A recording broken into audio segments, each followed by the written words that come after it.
اعوذ باللہ من الشیطان الرجیم بسم اللہ الرحمن الرحیم وَأَعْتَزِلُكُمْ وَمَا تَدْعُونَ مِن دُونِ اللَّهِ وَأَدْعُو رَبِّي عَسَىٰ أَلَّا أَكُونَ بِدُعَاءِ رَبِّ شَقِيًّا فَلَمَّا اعْتَزَلَهُمْ وَمَا يَعْبُدُونَ مِن دُونِ اللَّهِ وَهَبْنَا لَهُ إِسْحَاقَ وَيَعْقُوبَ وَكُلًّا جَعَلْنَا نَبِيًّا وَوَهَبْنَا لَهُم مِّن رَّحْمَتِنَا وَجَعَلْنَا لَهُمْ لِسَانَ صِدْقٍ عَلِيًّا۔ یہ سورہ مریم کی آیت نمبر 48، 49 اور 50 آپ کے سامنے تلاوت کی گئی ہیں، 48، 49 اور 50۔ ترجمہ اس کا یہ ہے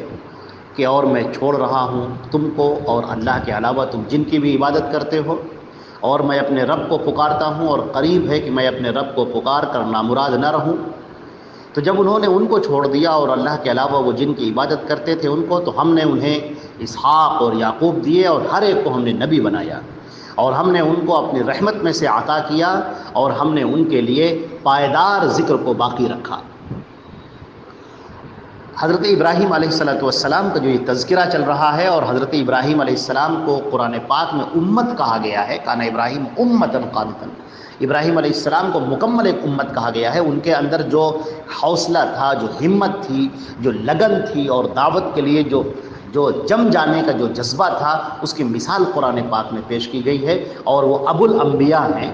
اور ان سے بڑی نسلیں چلی ہیں، اور دعوت کا کام پھیلا ہے۔ تو ان دیکھیے کس طریقے سے قرآن پاک نے ان کی اس ثابت قدمی کو بیان کیا ہے، دین پر جم جانے کو بیان کیا ہے، اللہ کے لیے مخلص رہنے کو بیان کیا ہے، اور کس طرح اللہ پر ان کا اٹوٹ یقین تھا، کس طرح اللہ پر ان کا مکمل بھروسہ تھا، مکمل اعتماد تھا۔ جب اللہ نے ان کو رسالت سے نوازا، اور اس کے بعد انہوں نے قوم میں تبلیغ شروع کی، اور اپنے باپ آزر کو دعوت دی، اور بڑی محبت سے، بڑے احترام سے، بڑے ادب سے انہوں نے دین کو پیش کیا، مگر اس کے بدلے میں آزر نے ان کے ساتھ انتہائی ترشی کا معاملہ کیا، بڑی سختی کا معاملہ کیا۔ لیکن حضرت ابراہیم علیہ السلام لگے رہے، اور ان کو دعوت دیتے رہے، یہاں تک کہ جب اس نے یہاں تک کہہ دیا کہ میں تمہیں ہلاک کر دوں گا، میں تمہیں مار ڈالوں گا، پتھر مار مار کر تمہیں ہلاک کر دوں گا، اور مجھے ہمیشہ کے لیے چھوڑ کر چلے جاؤ۔ جب یہ باتیں ہو گئی، اور حضرت ابراہیم نے بھی سمجھ لیا کہ اب یہاں پر جن کو دعوت دینا ہے ان کے اندر اتنی سختی آ چکی ہے کہ وہ ہماری بات کو سننے کے لیے تیار نہیں ہے، تو پھر ابراہیم علیہ السلام نے ہجرت کا ارادہ کر لیا، اللہ کی راہ میں سب کچھ چھوڑ دینے کا ارادہ، اعزا، اقارب، دوست، احباب، وطن، مال، دولت، سب تج دینا، سب چھوڑ کر چلے جانا۔ چنانچہ انہوں نے کہا وَأَعْتَزِلُكُمْ وَمَا تَدْعُونَ مِن دُونِ اللَّهِ، اور میں تم سب کو چھوڑ رہا ہوں، اور اللہ کے علاوہ تم جن کی عبادت کرتے ہو ان سب کو میں چھوڑ رہا ہوں۔ میں اپنے اللہ کے ساتھ ہوں، میں اللہ کے ساتھ مخلص ہوں، مجھے اپنے مالک پر، اپنے رب پر، رب العالمین پر پورا بھروسہ ہے، پورا یقین ہے۔ وَأَدْعُو رَبِّي، میں اسی ایک اللہ کو پکاروں گا، اپنے رب کو پکاروں گا۔ یہ جو تم نے معبود بنا رکھے ہیں، جو سلسلہ تمہارے اندر چلا آ رہا، میں ان سب کو چھوڑتا ہوں۔ یہ جو پتھروں کی مورتیاں تم نے بنائی ہیں اور ان کو صبح و شام پکارتے ہو اور انہی کی عبادت میں لگے ہوئے ہو اور اسی کو سچائی سمجھتے ہو، یہ باطل ہے، جھوٹ ہے۔ میں تم کو بھی چھوڑ رہا ہوں اس راستے میں، اور ان کو بھی چھوڑ رہا ہوں، اور صرف ایک اللہ کو پکاروں گا میں، اور اللہ کو پکارنے کے بعد کوئی نامراد نہیں ہوتا، اللہ سے مانگنے کے بعد کوئی بے یار و مددگار نہیں ہوتا۔ جو اللہ رب العزت پر بھروسہ کرتا ہے پھر اللہ اس کے لیے کافی ہو جاتا ہے۔ الیس اللہ بکاف عبدہ، کیا اللہ اپنے بندے کے لیے کافی نہیں ہے؟ ومن یتوکل علی اللہ فہو حسبہ، جو اللہ پر بھروسہ کرتا ہے تو پھر اللہ اس کے لیے کافی ہو جاتا ہے۔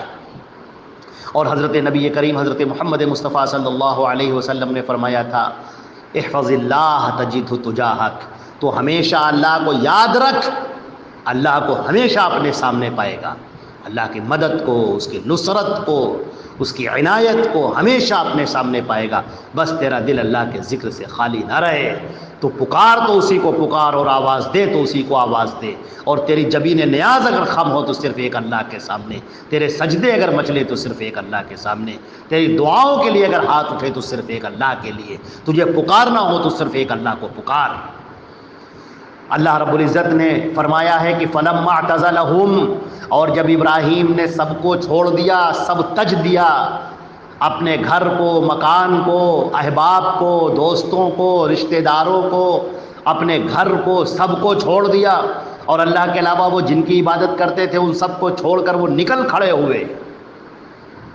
وَهَبْنَا لَهُ إِسْحَاقَ وَيَعْقُوبَ،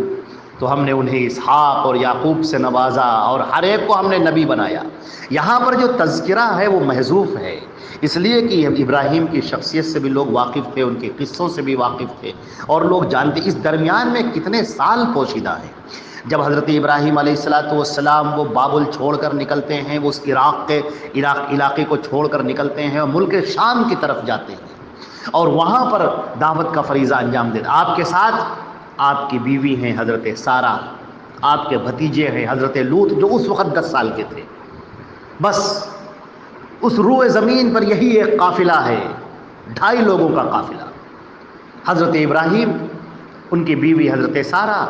اور ان کے بھتیجے سیدنا لوط علیہ السلام جو آگے چل کر نبی ہوئے۔ ریگستان اور بیابان زمین کو طے کرتے ہوئے، پیدل چلتے ہوئے، مصیبتوں کو برداشت کرتے ہوئے، سرد و گرم سہتے ہوئے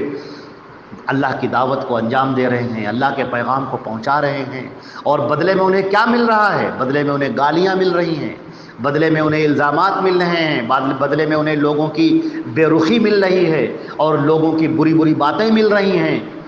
اور سب وہ برداشت کر رہے ہیں، اور دعوت کے فریضے کو نہیں چھوڑتے، اللہ کی طرف بلانا نہیں چھوڑتے۔ قدم قدم پر پریشانیاں ہیں مگر وہ اس کو برداشت کر رہے ہیں۔ اللہ کے دین کے لیے نکلا ہوا یہ قافلہ، مختصر سا یہ قافلہ ہے، ملک شام جاتا ہے، اور اس کے بعد جب وہاں کی زمین ان کے لیے تنگ ہو جاتی ہے تو ملک مصر جاتا ہے، اور اس درمیان میں لوگوں کو جتنی بستیاں پڑتی ہیں، علاقے پڑتے ہیں، لوگوں کو اللہ کی طرف بلاتے ہوئے جا رہے ہیں، یہاں تک کہ مصر پہنچتے ہیں، وہاں پر آزمائشوں کا شکار ہوتے ہیں، اور وہاں پر پھر حضرت ہاجرہ سے آپ کی شادی بھی ہوتی ہے، یعنی ہاجرہ آپ کی باندی کی شکل میں آپ کے پاس میں آتی ہیں، ان کو قبول بادشاہ نے وہ عطیے کے طور پر دیا تھا، اور ان کے سامنے جب حضرت ابراہیم نے اسلام پیش کیا تو انہوں نے اسے اسلام قبول کر لیا، اور اس کے بعد حضرت ابراہیم علیہ السلام کی اولاد ہوتی ہے حضرت اسماعیل علیہ السلام، اور اللہ کا حکم ہوتا ہے کہ اپنی بیوی ہاجرہ کو، اور یہ بیٹا جو ہوا ہے تمہارا دودھ پیتا بچہ اسماعیل، اس کو چھوڑ دو یہیں پر ریگستان میں، چھوڑ دو بیابان میں جہاں آج مکہ ہے، سنگلاخ زمین، پہاڑ، بڑے بڑے پہاڑ، آگ اگلتے ہوئے پہاڑ، آگ دہکتی ہوئی ریت پیروں کے نیچے،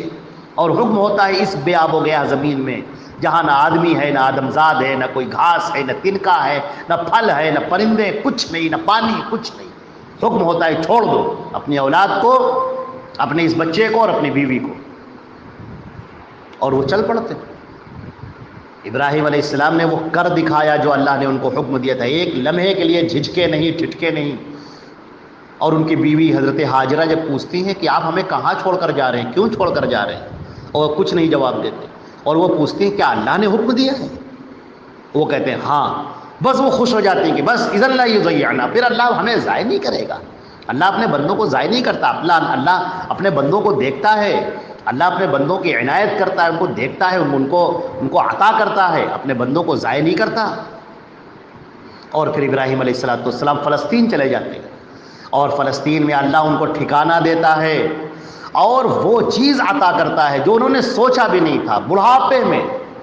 بڑھاپے میں حضرت سارہ کے اولاد ہوتی ہے، حضرت اسحاق علیہ السلام پیدا ہوتے ہیں، اور اللہ ان کو بشارت دے رہا ہے، ابراہیم تم گھر چھوڑ کر نکلے تھے، ہم نے تم کو یہ وطن دے دیا، یہ ملک دے دیا، یہ فلسطین تمہیں دے دیا، تمہاری اولاد ہو گئی، تمہارے پوتے ہوں گے جن کے اندر سلسلے نبوت چلے گا، تمہارا بیٹا ہوگا اسحاق۔ بڑھاپے میں حضرت ابراہیم علیہ السلام کو جب فرشتہ خوشخبری دینے آتا ہے اور ان کی بیوی سارہ جو پیچھے سے سن رہی ہیں تو وہ اپنے منہ پر ہاتھ ڈھانپ لیتی، کہتی کہ ارے بڑھاپے میں میرے اولاد کیسے ہوگی؟ فرشتے کہتے ہیں کیوں؟ اللہ رب العزت تو ہر شے پر قادر ہے، وہ تم سے کہہ رہا ہے کہ اولاد ہوگی تو ہوگی۔ پھر معاً ان کو خیال آتا ہے، فوراً کہتے ہیں اور کیا، بالکل اللہ رب العزت جس کو دینا چاہے تو عطا کر کے رہتا ہے، اللہ کی رحمت سے کون مایوس ہو سکتا ہے سوائے یہ کہ جو کافر ہو۔ اللہ کی رحمت سے ہم مایوس نہیں ہیں۔ اللہ رب العزت نے انہیں بڑھاپے میں حضرت اسحاق علیہ السلام عطا فرمائے،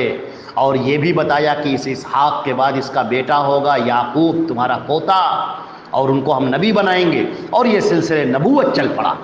یہاں پر جو ذکر کیا گیا ہے وہ اسحاق اور یعقوب کا کیا گیا ہے، اس لیے کہ اس کی وجہ یہ ہے کہ ایک تو جو سابقہ جو سلسلہ چلا آ رہا ہے حضرت داؤد علیہ السلام، حضرت یحییٰ علیہ السلام کا، اس سے پہلے حضرت یحییٰ علیہ السلام کی جو پیدائش ہوتی ہے خرق عادت، پھر حضرت عیسیٰ علیہ السلام کی پیدائش ہوتی ہے خرق عادت۔ اب اسی طرح یہاں پر دکھایا جا رہا ہے کہ حضرت اسحاق کی جو پیدائش ہوتی ہے اور ان کے جو بیٹے ہوتے ہیں یعقوب، یہ خرق عادت پیدائش ہے، بڑھاپے میں اولاد ہو رہی ہے، اس لیے یہاں پر تذکرہ کیا گیا۔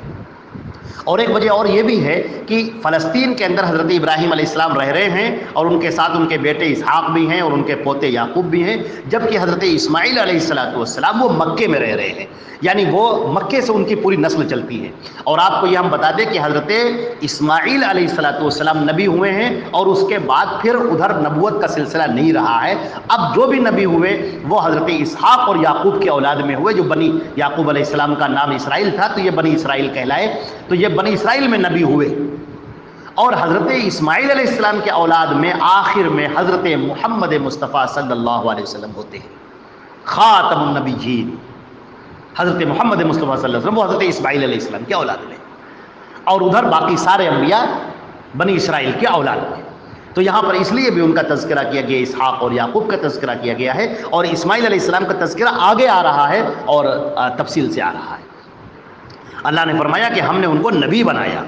اور فرمایا کہ ہم نے اپنی رحمت سے بے شمار انہیں عطا کیا، عزت، دولت، شہرت، نیک نامی، سب کچھ انہیں عطا کیا۔ جو اللہ کی راہ میں نکلتا ہے، اللہ کے راستے میں راستے چھوڑتا ہے، تو پھر اللہ اسے عطا کرتا ہے۔ اور فرمایا ہم نے اسے لسان صدق بنایا۔ لسان صدق کیا ہے؟ شہرت دائمی، پائیداری کا ذکر، خیر کا ذکر، بلندیوں کا ذکر، ابراہیم علیہ السلام کے مقام اور مرتبے کا ذکر۔ آج ابراہیم علیہ السلام کا وہ مقام ہے کہ یہودی ہوں یا عیسائی ہوں یا مسلمان ہوں، وہ حضرت ابراہیم سب کے نزدیک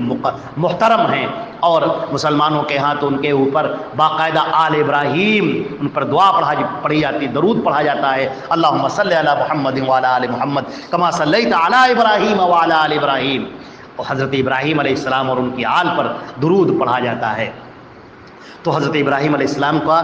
کی جو قربانیاں ہیں اللہ کی راہ میں، ان کی جو انہوں نے مشقتیں اٹھائی ہیں، اللہ نے اس کا بدلہ انہیں عطا فرمایا، اس دنیا میں بھی دیا اور آخرت میں بھی دے گا بلند بدلے۔ یہ آیتیں ہمیں بتاتی ہیں کہ اللہ کی راہ میں جو نکلتے ہیں، جو اللہ پر بھروسہ کرتے ہیں، جو اللہ پر توکل کرتے ہیں، جو اللہ ہی کے لیے ان کا اٹھنا اور بیٹھنا، ان کا بولنا ہوتا ہے، اللہ رب العزت ان کو عطا فرماتے ہیں دنیا میں بھی اور آخرت میں بھی۔ اور ابراہیم کے جیسا ایمان اور ابراہیم کے جیسی استقامت اور ان کی جیسے حوصلہ اور ان کی جیسی امنگ اس امت کے ہر فرد میں ہونی چاہیے۔ اللہ کے لیے سب کچھ چھوڑ دینے کا جذبہ یہ ہر امتی کے اندر ہونا چاہیے، ہر بندے رب کے اندر ہونا چاہیے، ہر شخص کے اندر ہونا چاہیے۔ اللہ پر بھروسہ رکھو، اللہ پر توکل رکھو۔ اللہ رب العزت اپنے بندوں کو کبھی بے یار و مددگار نہیں چھوڑتا، ان پر اپنی رحمتیں نازل فرماتا ہے اور انہیں بے شمار عطا فرماتا، وہ سب دیتا ہے جو انہوں نے کبھی سوچا بھی نہیں اور ان کے ذہن میں کبھی خیال بھی نہیں آیا، وہ دنیا میں بھی دیتا ہے اور آخرت میں بھی دیتا ہے۔ یہاں سے حضرت ابراہیم علیہ السلام کا یہ ایک چیپٹر ختم ہوتا ہے، اور اس کے بعد ابھی اور بھی تذکرہ آئے گا، اور اللہ رب العزت اس کے بعد ابھی پورا یہ بیان چل رہا ہے، انشاءاللہ تھوڑا تھوڑا کر کے اس کو بیان کیا جائے گا۔ والسلام علیکم ورحمۃ اللہ وبرکاتہ۔